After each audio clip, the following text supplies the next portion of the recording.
With every card revealed for Voyage into the Sunken City, it's time to reveal what the top 10 cards will be. We'll be giving one honorable mention to Radar Detector, which is the 2-mana paladin spell. Scan the bottom 5 cards of your deck, draw any mechs found this way, then shuffle your deck. The only reason this is actually not making it on the list is because I just don't know if there will be a mech paladin deck in this expansion. But this card and every other card on this list is going to be here for the next 2 years in Standard, which makes me believe at some point in time, this card will be regarded as one of the best cards in Paladin. Very comparable to pre-nerf Fungal Fortunes. This card looks pretty spooky if there's a good mech deck. At number 10, we have Amalgam of the Deep, a 2-mana 2/3 all minion. Battlecry, choose a friendly minion, discover a minion of the same minion type. Card is just extremely flexible, and because it's an all minion type, it goes into a variety of decks. It's very versatile. It gives you exactly what you need. You need another Naga for your spells. You need a pirate for your pirate warrior. Maybe you need a demon. Maybe you need another Murloc for your Murloc Warlock deck. Shaman looks great. Oh my god, Shaman looks so good.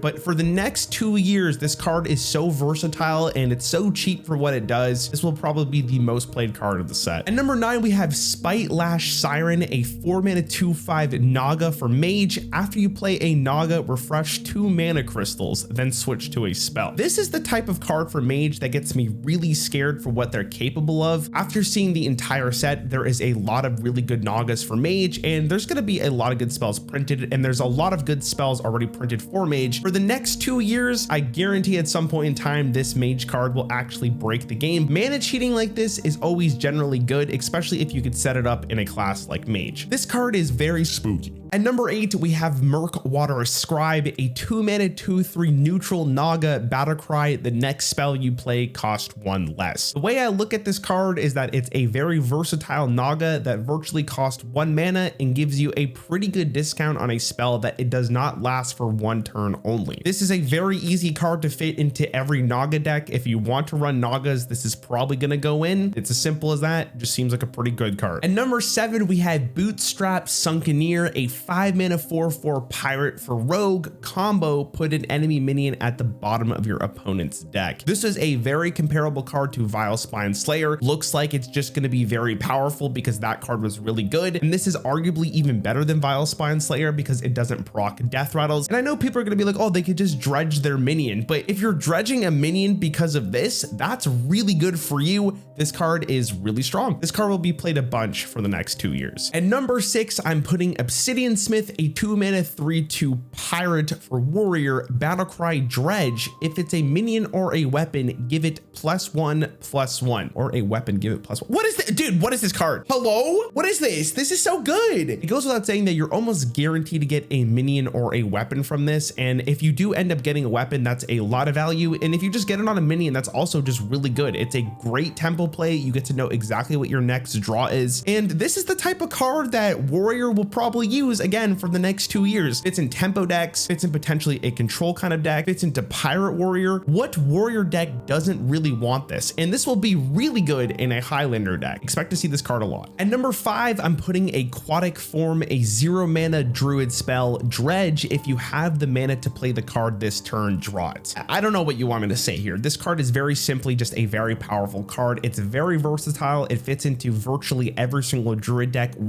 Just ask yourself, what druid deck doesn't want this? All of them want it. It's just a good card. There's also a lot of very good synergies here with Asharian Gardens, which I am very scared for as a more consistent Keleseth. I think this is the type of card that works well with every single thing that druid wants to do, and I am actually quite scared for the potential of this card. At number 4, I am putting Krabatoa, the colossal minion for Rogue, a 6-mana 6/5 beast. Colossal +2. Your Krabatoa claws have +2 attack. This is the only colossal on this list, and the only reason I think this is the best one is because it's 6 mana and it's a proactive card, but also a very good reactive card. It's very comparable to Janice Barov, but in my opinion, it's even more consistent. You could even shadow step this card if you absolutely need to, but you gain so much for 6 mana. I don't know why they didn't make this card 7 mana. It just seems like it's so much better than the rest of the Colossals. Expect to see this card quite a bit. At number 3, I'm putting a Luminate, a 0 mana holy spell for Priest. Dredge, if it's a spell, reduce its cost by 3. This is a 0 mana card with the potential to be -3 because you're just discounting another spell by 3 mana. Even if you don't get the full mana reduction on the spell that you dredge, it's still very powerful. But the main reason why I think this card is so good is because it works extremely well with Lyra, which we know we're getting into the core set. The fact that the card that you're dredging does not also have to be a holy spell, you're almost guaranteed to hit a spell with this, and I think that's what makes this card so strong. It is just a very powerful card. This is also a type of card that works extremely well with Nagas, which they're obviously printing this in a set with Nagas. We already have an idea how powerful this card will be, and there's this new 2 mana 2/3 card that kind of looks like Edwin Van Cleef.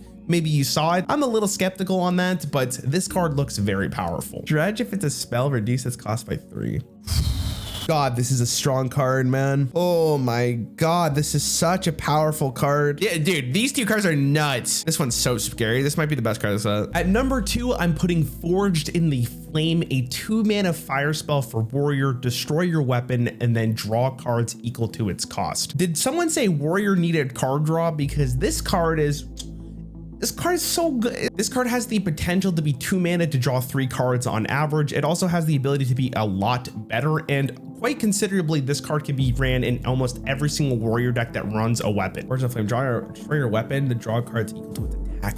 Wow, what? I don't know what else to say here. This is a very good warrior card, and the only reason this is not number 1 is because I think the number 1 card will be meta defining, where this card will just be very good in almost every single warrior deck. Pirate Warrior can use this because they'll play Rakara, it'll generate a weapon every single turn, and that weapon's gonna be replaced by a different weapon on the next turn, so you might as well get some card draw from it. That seems really good. Oh, this is so good, dude. Oh my, you know what I just realized this is so good with is the Pirate quest line. Control Warrior can use this if they have a weapon. Tempo / mid-range warrior can use this if they just need more minions. This is just a really good card, but it's not number 1. At number 1, I'm putting Coral Keeper, a 5 mana 3/4 Naga for Shaman. Battlecry, summon a 3/3 elemental for each spell school you've cast this game. Let's be real here. This card is nuts. It's not hard for Shaman to cast a bunch of different spell schools, and how many 3/3s do you generally need for this card to be very powerful? If you get 1 spell school, this is already a pretty decent card, but it just gets so much better with each spell school you've cast. It is such a ridiculous amount of stats that a lot of decks are going to have trouble dealing with that much stats, and I feel like this is the type of card that is just going to get warped around because of how powerful and how much tempo this provides. I'm very optimistic on this card, and because it fits so nicely with the other cards that they've showcased for Shaman this expansion, Coral Keeper just seems like a shoo-in to be a very powerful card. I do think Shaman will be a tier 1 class with a deck that you just cast a bunch of different spell schools, and obviously this fits so nicely into it. I expect this card to see a ton of play. Just kidding, the best card of the set is Switcheroo by far. Just look at this artwork. It is absolutely perfection. That's going to be my top 10 list for Voyage into the Sunken City. Let me know what yours is in a comment down below. And with that being said, thank you so much for watching. I hope you have a nice day, and I'll see you in the next one.